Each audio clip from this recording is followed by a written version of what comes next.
Hey guys, thanks for responding back to my email and your interest in going to St. Andrews in April 2026. I promise you it's going to be a great time. It's going to be a bucket list trip for everybody here that's not had the privilege or the blessing to be able to go there and spend a week at the home of golf playing some of the greatest courses in the world.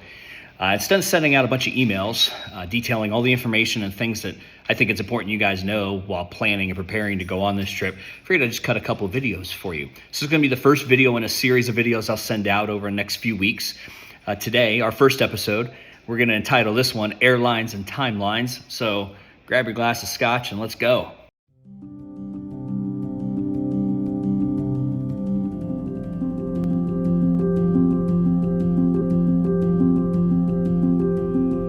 All right, guys, like I said, thanks again for your interest in this trip. I promise you it's going to be a blast. We're going to have a great time. If you're still considering and thinking about things, well, that's why I'm making these videos, is to try to help you figure out if it's something for you, if it fits your budget, fits your schedule, fits your life right now, or in April of 2026 more specifically. So this first video, Airlines and Timelines, we're going to go over exactly that. This is information I wanted to get to everybody early because this tends to be the trickiest thing to deal with, and the stuff, there's more background things and smaller tasks you need to accomplish with the flights and the travel than the booking of the lodging and the golf. The airline ticket is the only thing you will individually be responsible for booking. I'm not going to book anybody's airline tickets. I'm going to wind up booking my own, and then my wife and daughter and mother-in-law are likely going to go take a trip of their own, so I'll be involved in booking those. So I'll have plenty on my plate getting all those travel plans together. So you guys will have to take care of your airline tickets, but it allows you the flexibility to kind of come and go when you need to, depending on what our timeline looks like and when we leave. So we're going to start out by talking about airlines, and then we'll move into the timeline for this entire trip and this entire process. Really over the next 12 to 15 months is what I'm looking at here. So first off, I want to start out, though, about why St. Andrews. Why do I go to St. Andrews? Well, to put it plainly, it's the home of golf. If any of you have talked to me for 5 minutes over the last 7 or 8 years, you know that I have a serious golf addiction, and I was privileged back in 2018 when I was stationed in Germany to take a trip to St. Andrews with three buddies of mine. And it was one of the best experiences of my life, and I couldn't get enough of it. I loved it so much I went back the very next year in 2019, and then we went back again last year in April of 23. I go every year in April for a number of reasons. 1, the weather is great. 2, it's cheaper than the summer. And 3, it's not quite as crowded as the summer either. So it's a really great experience. The first week of April is a fantastic time to go to Scotland and St. Andrews and get in all the golf and all the scotch and all the pubs and all the food and everything that it has to offer. The aura around the place, the atmosphere is palpable. It oozes golf and history of golf, and there's nothing quite like stepping on the first tee box of the old course and standing there over your shot and realizing for half a second, Tiger Woods and Jack Nicklaus stood here and hit a shot from this exact spot. What am I doing here? But it's a blast after that, and it's a time you won't forget. It'll be fantastic. So that's why St. Andrews. So now let's move on to the airlines portion.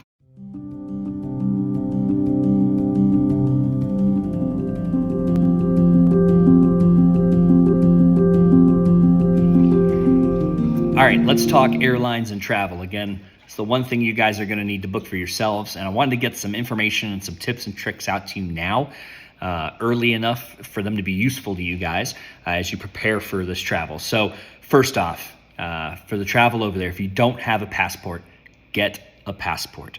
It's really easy to do if you go on to travel.state.gov. That website will tell you everything you need for a passport if you don't have one already. If you need to get a passport, if it's your first time traveling out of the country and you need a passport, it's $165 for the fee for that. If you're just renewing it, it's $130. I know I need to renew mine coming up here sometime in the next 6 months or so. But get on that now. They last for, I believe it's 7 or 10 years. So plenty of time to do it if you did it right now. If you started the process or you did it first of next year. They take on average 4 to 6 weeks to get back to you. Some of them have come back earlier. The renewals, I feel, come back a little bit quicker than the new issuance of the passports. But get on the passport piece. Don't forget about that. You definitely need a passport to get into the UK. You'll get it stamped wherever your first stop is, whether that's Edinburgh or London. Depending. Edinburgh is the airport and the city you'll be flying to, so keep that in mind as you start looking at airline flights and how much they might cost. Edinburgh is the airport you need to fly into. There are 2 airlines from the States that service Edinburgh in April. It's United and American Airlines. American Airlines, along with British Airways, once you get over to England, once you get to London. If you fly American Airlines, you're going to fly into London more than likely, and then connect up to Edinburgh. If you fly into London Heathrow, give yourself 3 hours at least for a layover. If you haven't ever been to Heathrow before, it's a very spread out and very busy airport, and you'll need to clear customs and immigration there, and then make your way to the terminal, which could take an hour, depending on how busy and how far you have to go. So give yourself time in Heathrow if you connect through there. There is a direct flight from the States to Edinburgh. It's from Newark, and it's on United. If you fly United and can get up to Newark, you can fly a straight shot flight over to Edinburgh. I believe it was about 6 hours when I flew it last time. And you get there around 8 o'clock in the morning, which is fantastic. Edinburgh is about an hour and 15-minute car ride, cab ride, airport shuttle ride from St. Andrews. It's about 2 hours if you take mass transit. We'll talk about that a little more in another video. But those are your 2 airline options when it comes to getting to Scotland. What I want to stress to you guys, if you are interested in this, is the use of airline points, airline miles, or credit card points. I have 2 really good credit cards that I use, and basically I funnel all of my bills outside of my mortgage and my car payment pretty much into one of my credit cards that give really good points and that are partners with American and or United. I also have an American Airlines credit card with them as well. And this is a quick and easy way to build up points for trips like this. So all you would do is every time you pay your bills, instead of paying the bills directly, you'd pay the credit card, and the credit card would pay the bills and you'd accrue the points. Some people will go so far as to using it for everyday expenses and then going home and paying it off at night. I'm not necessarily suggesting you do that, but a lot of people do that, and it's very successful, and they build up a lot of points really fast. Can you build up enough points to get a ticket between now and, say, the end of next year when you go to book for April of 2026? Maybe. But at the very least, what you'll be able to do is build up enough points to where you have the opportunity to buy the points you need to get the right amount of points to book a ticket. And oftentimes, in my experience, that's been cheaper than the ticket itself. So that's one way you could save some cash if that's a way you're interested in. If that's something you're interested in, I should say. Go ahead and get on that now. Start doing some research into just regular, Chase type credit cards, Citibank things. Make sure they're partners with American Airlines or United, or you can even go straight to American Airlines and United and do it through them. They also have credit card offers. Again, very simple. Pay the card pays your bills, you get the points, everybody's happy. One more thing about the airline piece is that you'll need to get a golf travel bag if you're going to bring your clubs with you. I suggest doing that because I don't believe there's clubs for rent over there. You'll need to get a bag or a case for your golf clubs, and those will count as a check bag on both of those airlines overseas as long as they're under the 50-pound limit. I highly suggest, knowing that, getting yourself a soft cover bag that's padded. It's the one I have that a bag like that, and I put my shoes in it along with the other things I'm going to take, and I've been under 50 pounds every time I've flown with it. So I didn't have to worry about paying for a checked golf bag. I had a golf bag and a suitcase, and it worked out famously. So that's all I've got about the airlines right now. If you have any questions, make sure you shoot me an email. Now let's move on to the timelines.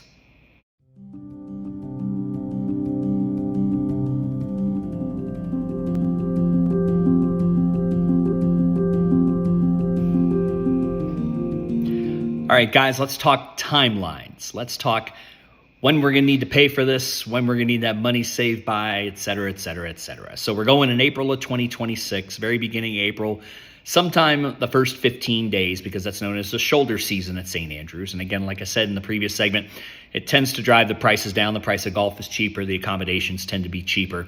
The airline tickets even seem to be a bit cheaper around that time of year. The duration we're not really quite sure of yet. We'll talk that through as a group, how long we want to go for. If it's 4 days, 5 days, 7 days, I'm open for anything. I have my opinions and thoughts on it, having been there a few times. And so I'll provide those in another video when we start talking about the time frame we go and lodging and things like that. But so let's work backwards from April of 2026.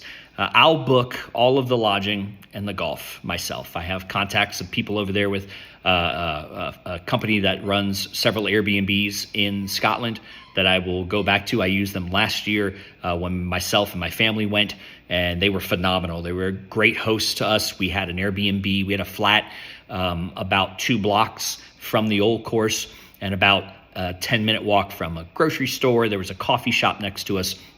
It was a fantastic location where we stayed, and I will be using them more than likely to book any sort of Airbnb should we decide to go down that route for our lodging. And then the golf, I'll be working directly with the clubhouse and the booking agents at the St. Andrews Links to book our groups into the different rounds that we'll be playing. And if we decide to play any other courses, I'll be working directly with those clubhouses as well. But I'll be booking all of this in about 13 months. I'll be booking those 2 items in October of 2026, or I'm sorry, 2025. October 2025 is when I will be booking the majority of the trip, because again, booking it early tends to keep the prices down. So I want to make sure we get in and get it locked in as quick as we possibly can. So September of 2026 is when any lodging and golf money will be due to me, the very end of September 2025. I keep saying 2026. I'm obsessed with that year right now. September 2025 will be when the lodging and golf money is due to me.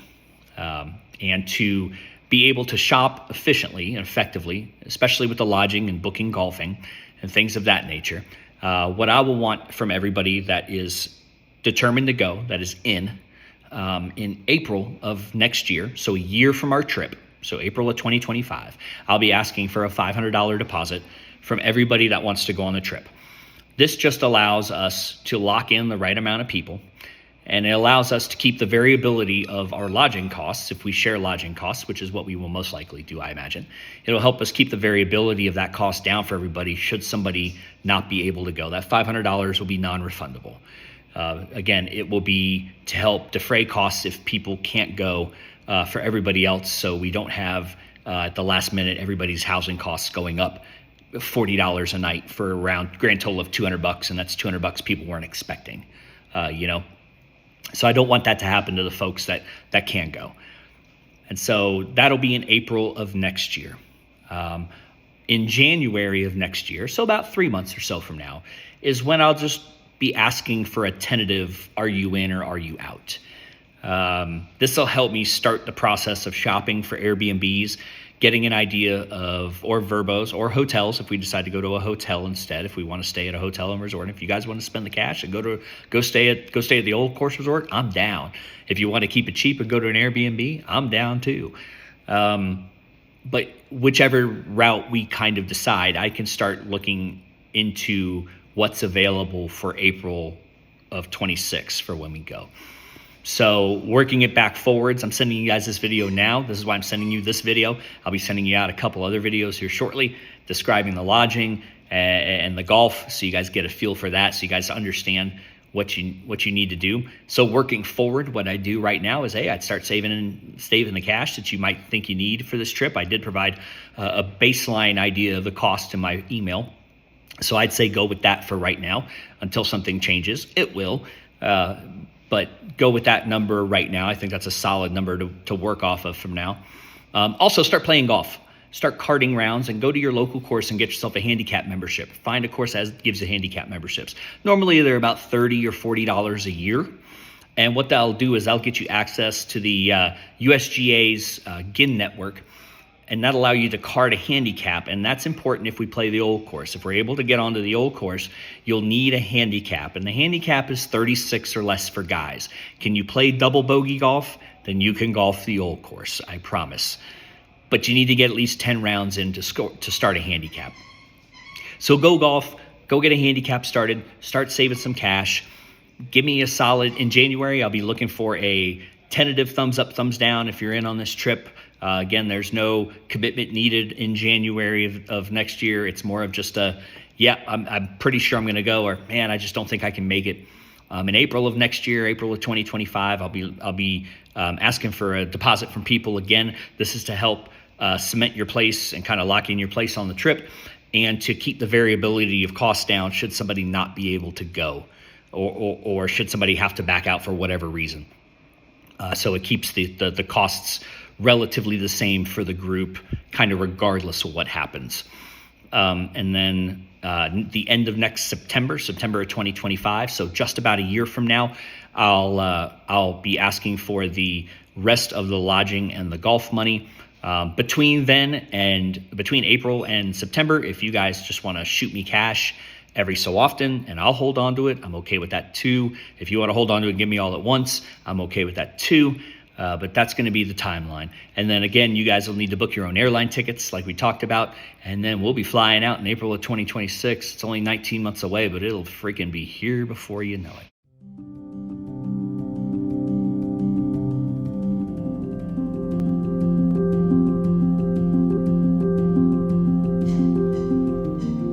All right, so that's it, guys. Airlines and Timelines. Hope you guys enjoyed the video. Hope it gave you some information, some things maybe you didn't know or didn't consider. That's what I'm going to try to do with all these videos, is to just push out my experiences, having gone over there a couple of times, both from overseas and from the States. Any information I can give you, I'm more than happy to. If there's something I didn't cover, if you had questions about anything on this video, please hit me up on my email.